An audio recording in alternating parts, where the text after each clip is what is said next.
샬롬, 애청자 여러분들 평안하셨죠? 오늘은 구약성경 사사기 6장 11절에서 16절을 본문으로 하여 용사가 되어야 승리합니다. 용사만이 승리합니다. 이런 주제로 말씀을 드립니다. 구약성경 사사기는 12명의 사사의 이야기입니다.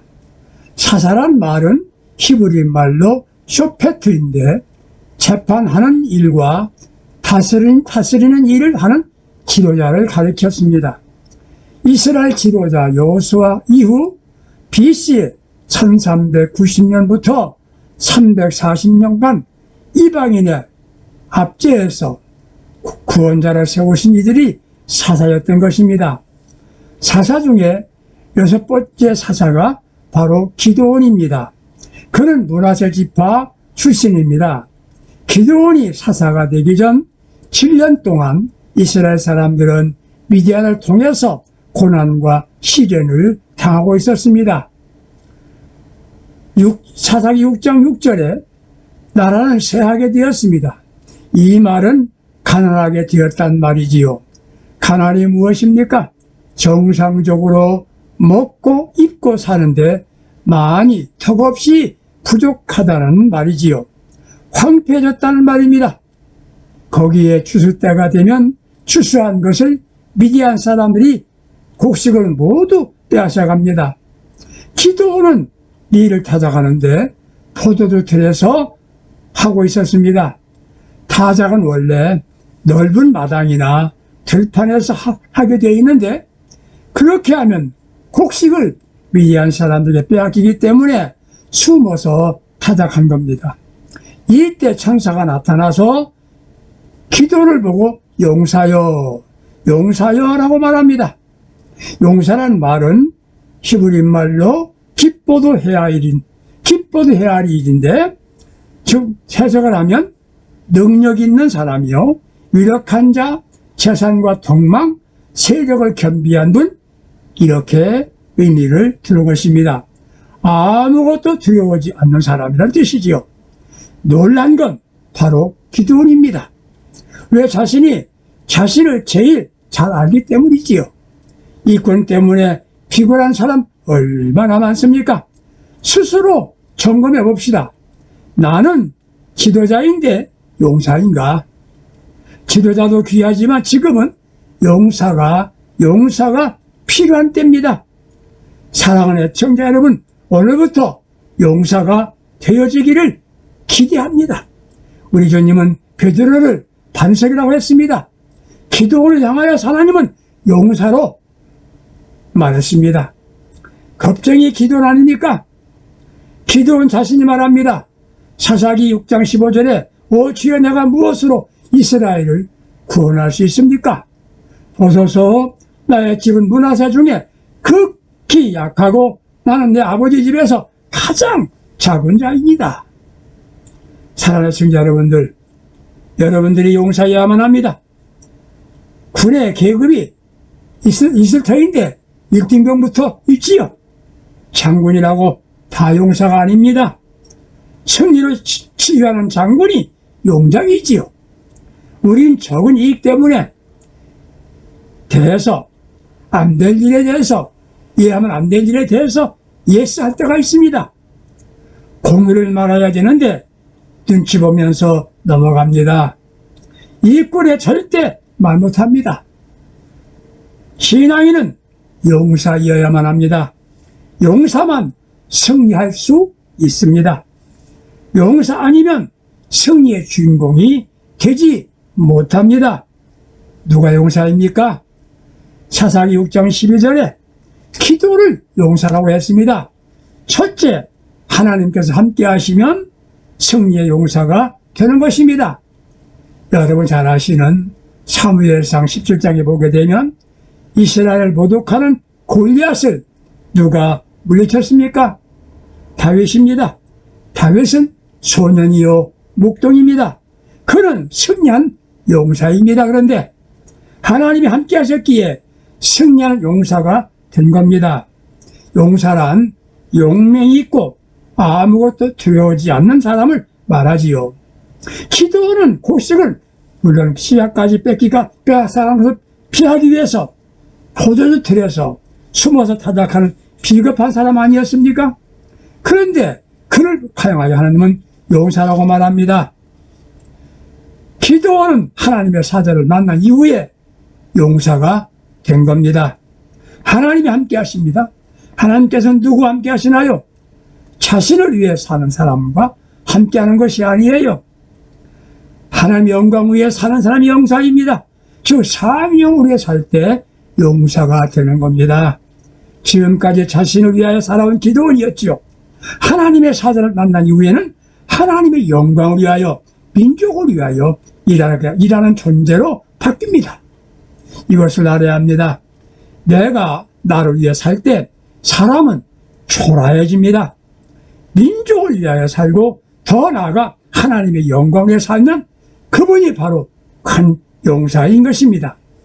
용사는 태어나는 것이 아니라 되어지는 겁니다. 용사는 태어나는 것이 아니라 되어지는 겁니다.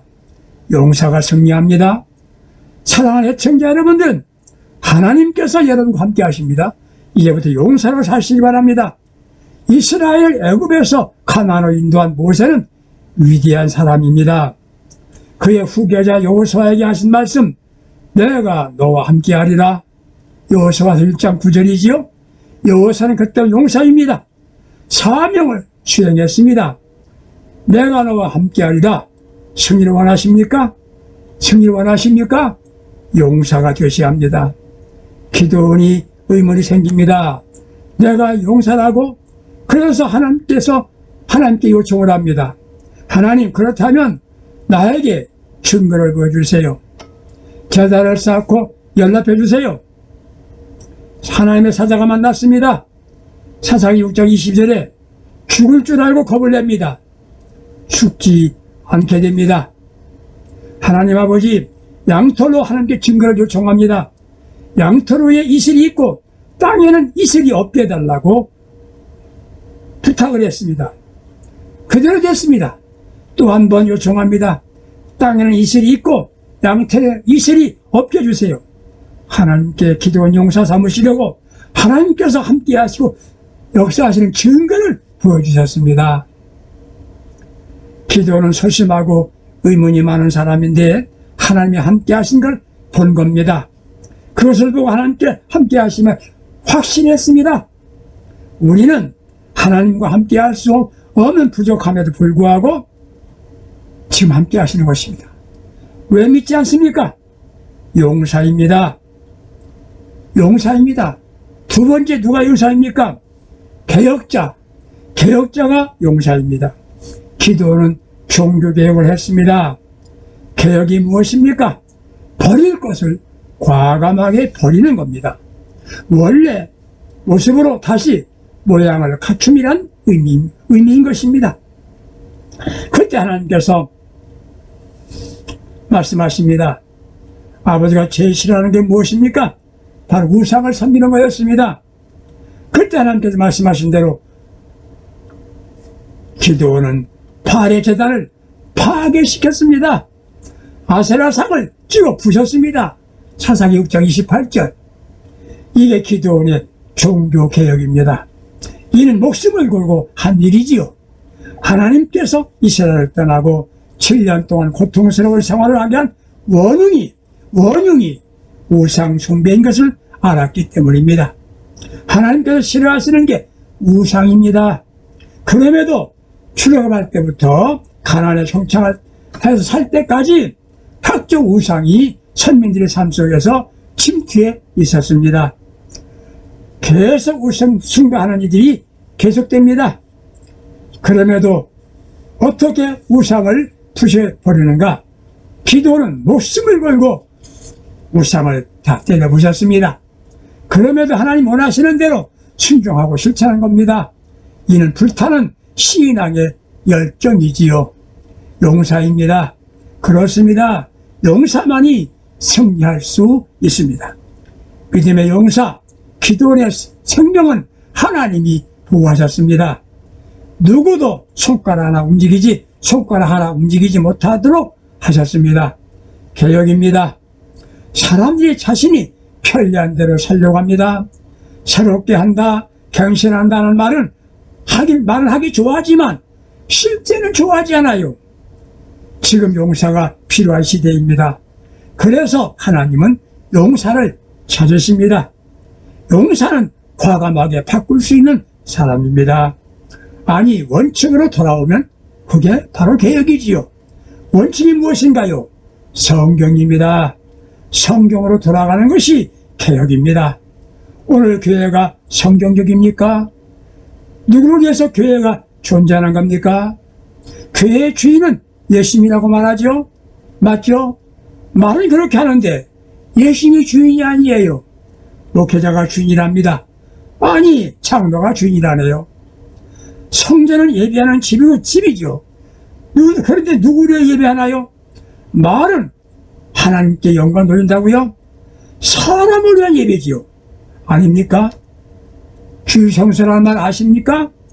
구약엔 안식일을 거룩하게 지키라고 말했습니다. 신약에는 주일을 지키는 것 아닌가요? 주일을 지키십니까? 쉬지 말고 기도하라. 그런데 기도하고 계십니까? 세상 가는 대로 신자들이 따라갑니다. 편리한 대로 교회생활을 합니다. 사도행전 7장에 스데반 집사가 신비한 장면이 나옵니다. 그가 대중들이 듣기 좋은 말을 했다면 죽지 않았어요. 편리주의의 몸에 배어 있는데 십자가 이야기하는 건 감동이 없습니다. 세대주의, 세속주의에 유숙해졌는데 성결하게 살아야 된다고? 호감 없습니다. 편리주의의 매력을 느낍니다. 적당하게 놀아주고 그들이 원하는 말을 잘해주면 그 지도자는 사람을 모으고 인기는 있는 분이 되죠. 현대교회가 우상이 있습니다. 보이지 않습니다. 그게 세속주의, 편리주의, 이기주의 아닙니까? 우상이 있는 한 하나님께 온전히 돌아오기는 어렵습니다. 영적 승리는 불가능합니다. 왜? 하나님의 손길을 움직일 수 없기 때문입니다. 먼저 자신을 개혁해야 합니다. 이런 때 용서가 필요하답니다. 용서는 사람들을 두려워하지 않습니다. 용서는 하나님의 뜻에 순종하고 그분을 기쁘시게 하는데 우선으로 알고 삽니다. 해야 할 일은 하는데 겁내지 않고 우선으로 할 일은 과감하게 합니다. 용사만이 승리자가 됩니다. 발의 제단을 부셔버린 기드온은 이제 별명이 생깁니다. 여룻발이라고 별명이 생겼어요. 발에게 대항한다는 말이지요. 여룹이라는 말이 붙여서 용사가 되는 겁니다. 세속 여룹, 편리주의 여룹, 자기 중심의 여룹에 대한 그게 용사입니다. 이런 이들은 우리 주님은 지혜롭고 충성된 종이라고 하시는 겁니다. 이런 분이 용사입니다. 이런 분이 용사입니다. 용사는 승리자가 되는 겁니다. 애청자 여러분들, 당신이 용사가 되어야 합니다. 용사는 반드시 승리합시다. 용사로 반드시 승리합시다. 세 번째, 용사는 누구입니까? 여호와의 영이 임할 때 용사가 되는 겁니다. 사사기 6장 34절에 하나님의 영이 임했다고 했습니다. 원에는 바라시란 말입니다. 임했다, 바라시, 옷을 입히다라는 뜻입니다. 이는 하나님의 영이 기드온을 옷 입히듯 혹은 무거운 장비로 온통 감싸듯이 한단 말이지요. 그러니 정할 수 없는 상태로 만들었음을 의미한 겁니다. 자신의 의지로 활동할 수 없는 상황을 의미합니다. 이게 성령이 임하시는, 즉 성령의 충만입니다. 믿음을 정의하여 말하길 예수를 붙잡는 것이다. 내가 예수를 붙잡는 게 아니라 주님이 나를 붙잡아 주시는 것이 믿음이지요. 하나님의 영이 임하면 자신의 의지에 따라 살지 못하고 성령의 지배를 받는 겁니다. 성령에 임하면 자신이 영적인 사람이 됩니다. 생각이 영적입니다. 삶의 방향이 주님이 원하시는 목적대로 따라갑니다. 그때 자신을 상상할 수 없는 능력의 사람이 되는 겁니다. 예수님의 제자로 부름받고 수제자라고 한 베드로는 멋진 신앙 고백을 했지요. 저는 그리스도시요 살아계신 하나님의 아들입니다. 마태복음 16장 16절에서 멋진 고백을 했어요. 주님의 칭찬을 들었지요. 변화산에 올라가 예수님께서 변형되는 모습을 보았습니다. 모세와 엘리야가 천상의 일을 하는 귀한 모습을 보는 체험도 했습니다. 누가? 베드로지요. 주님을 위해서 목숨을 걸겠다고 고백도 했습니다. 그런데 예수님께서 십자가를 지실 즈음에는 두려움에 예수를 모른다고 부정했습니다. 예수 부활한 후에 부활의 주님을 만났죠. 그런데 그는 그물을 들고 갈릴리로 갑니다. 그런 베드로가 예수 승천하신 후 주님의 분부대로 마가다나 방에서 기도하다가 성령의 충만을 받았습니다. 그때 베드로는 영적 용사가 됩니다. 한 번 설교에 3,000명이 얘기하고 세례를 받습니다. 남에서 걷지 못하던 장애우를 나사를 예수님의 이름으로 걸어라. 즉시 걷게 됩니다. 마지막 노마에 들어가 예수 이름으로 십자가 지고 순교했답니다. 베드로에게 마가다나 방에서 성령을 받았기에 영적 용사로 승리의 삶을 산 것입니다. 사랑하는 애청자 여러분들, 여러분도 용사입니다. 아니, 용사여야만 합니다. 주님이 약속하신 성령을 받읍시다. 오늘 교회에 연설 잘하는 분이 계시지요? 인간관계 잘하고 가슴에 영을 사랑하는 귀한 사역자도 있습니다. 사람을 잘 관리하지요? 그런데 주님 모실 때 성공자이겠습니까? 성령이 임해야 합니다. 성령 받은 지도자들이 되어야 합니다. 성령 받아야 그리스도인이 되는 겁니다. 로마서 8장 9절에 그리스도 영이 없으면 그리스도인이 아니라고 했습니다. 그뿐만 아닙니다. 성공이나 실패는 없습니다. 기도원처럼 성공하려고 한다면 우리는 성령의 충만을 받아야 합니다. 진정한 영적인 사람이 되는 것입니다. 우리 아버지도 주님도 어찌하여 날 버리십니까? 버림받았습니다. 스데반도 동족에 버림받았습니다. 그러나 성령의 사람들은 어떤 경우에도 낙심도 실망도 사명 버리지도 않았습니다. 그 사명 위해서 목숨을 걸어야 합니다. 십자가에서 죽으신 예수님의 죽음이 승리였습니다. 스데반은 돌에 맞아 죽음으로 승리하였습니다. 지금 상황이 매우 험악합니다. 어렵습니다. 그럼에도 하나님의 영이 성령으로 충만을 받아야 합니다. 성령 받으면 용사가 됩니다. 능력이 임합니다. 말씀의 능력이 임합니다. 기도의 능력으로 치유, 기적이 나타납니다. 지금의 교회에 부흥이 아닌 침체입니까? 왜 무능합니까? 하나님의 영이 임하지 않아서 그렇습니다. 학위로 말 잘하는 연설로 수단 좋은 정치로 하나님의 사역이 되는 게 아닙니다. 오직 하나님의 영광이 위해서 하나님의 영의 성령을 받기를 사모합시다. 성령 받아야 됩니다. 그리고 더 강하게 기도합시다.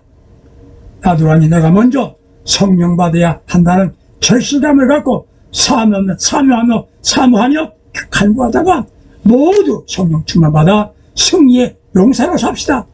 오늘 수입한 게 무엇입니까? 필요한 게 뭡니까? 용사입니다. 애청자 여러분이 용사가 되시기를 축복해 드립니다. 네 번째 마지막 용사는 누굽니까? 하나님의 방법으로 사는 사람입니다. 용사도 싸워야 이기는 거죠. 다 하나님께서 군사를 모집하라 하셨죠? 지원병을 모집했습니다. 나라 위에서 헌신하겠다는 사람들이 있습니다. 1차 모집에서 32,000명이 모였습니다.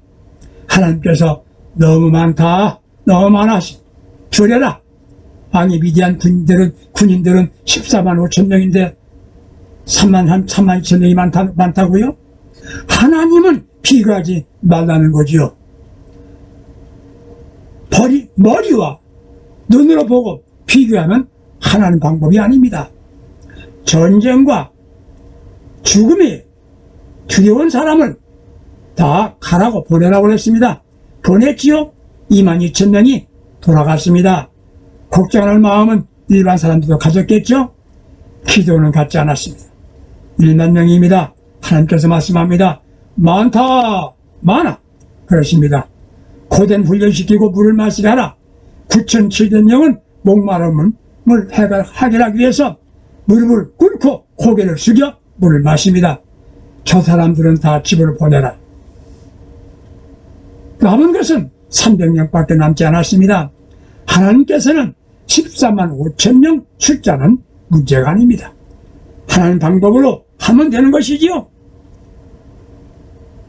외로운 사람들은 자신들이 존재하는 것을 알았습니다. 자녀 존재하는 거 아니에요. 숫자나 무기를 비교하여 많은 편이 이긴다고 생각했죠? 그것도 아닙니다. 두려워하지 않고 용기만 가지면 이길 겁니다. 이겁니다. 기도는 하나님이 하신다. 하나님이 하신다. 이것을 믿었습니다. 하나님이 하신다. 이것을 믿고 나가 싸우는 이가 바로 용사입니다. 애청자 여러분들, 여러분이 용사여야만 합니다. 하나님 함께 하시는 여러분이 되셔야 합니다. 개혁자가 되셔야 합니다. 자신을 먼저 개혁시켜야 됩니다. 고쳐야 됩니다. 바꿔야 됩니다. 버려야 됩니다. 그 다음에 하나님 영으로 충만하게 받으십시다. 하나님 하신다고 믿고 그대로 순종하면 용사가 됩니다. 주님 만날 때까지 용사로서 승리하다가 승리자로서 주님 만나는 복된 신앙인들 될 수 있기를 예수님의 이름으로 축복합니다. 승리합시다. 감사합니다.